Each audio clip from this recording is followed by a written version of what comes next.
নিতে দেন।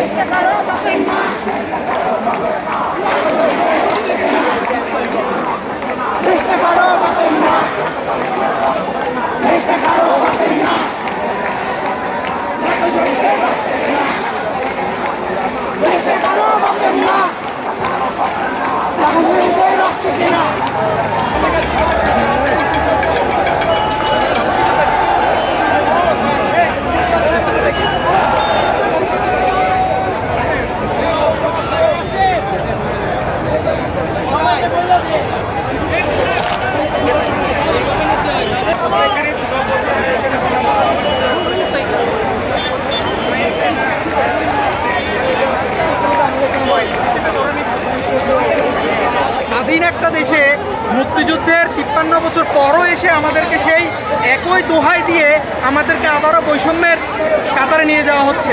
আমরা যারা সংখ্যাগরিষ্ঠ জনগণ, আমরা যারা প্রায় ৯৫% উপরে মানুষ, আমাদেরকে বলা হচ্ছে আমরা নাকি রাজাকার। আমাদেরকে বলা হচ্ছে যে মুক্তিযোদ্ধারা কোটা পাবে না, তো রাজাকারের নাতিরা কি কোটা পাবে নাকি? আমরা কি রাজাকার নাকি? এটার বিপক্ষে আজকে প্রধানমন্ত্রী যে বক্তব্য দিয়েছেন, সেই বক্তব্যের বিরুদ্ধেই আজকে এখানে আন্দোলন। যাদের গায়ে চামড়া আছে, যাদের গায়ে ন্যূনতম তাদের বিবেকবোধ আছে, যে কী বলেছেন আজকে এই বক্তব্যটা, আমরা আসলে শুনে হতভম্ব হয়ে গেছি যে উনি প্রধানমন্ত্রী, উনি আজকে চাইলে একটা সমাধান দিতে পারতেন।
সাধারণ শিক্ষার্থীদের একটি আন্দোলন।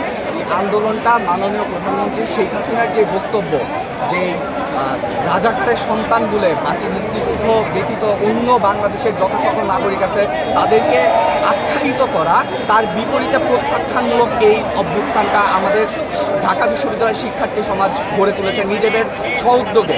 কারণ আপনি চিন্তা করুন যে যারা মুক্তিযুদ্ধ তাদেরকে আমরা সম্মান করি, রাজাকার সবসময় আমাদের ঘৃণিত একটি শব্দ হিসাবে আমরা এইটাকে আখ্যায়িত করি। এবং আমাদের ইতিহাস যদি দেখুন, ১৪র যেই শাহবাগের ইতিহাস থেকে আমরা রাজাকার শব্দটাকে সবসময় প্রত্যাখ্যান করার চেষ্টা করছি। সেই জায়গায় যখন আপনি সাধারণ নাগরিকদের, শুধুমাত্র হয়তোবা তাদের পূর্বপুরুষরা মুক্তিযুদ্ধে অংশগ্রহণ করেননি, তার জন্যই তাদেরকে রাজাকার হিসেবে আখ্যায়িত করা, সেই ট্যাগটি আমরা মনে করি আমাদের অস্তিত্বের সংকটের একটি ট্যাগ। কারণ আমরা এই দেশে কখনোই রাজাকারের ট্যাগ নিয়ে কখনোই এই দেশে চলাচল করতে চাই না।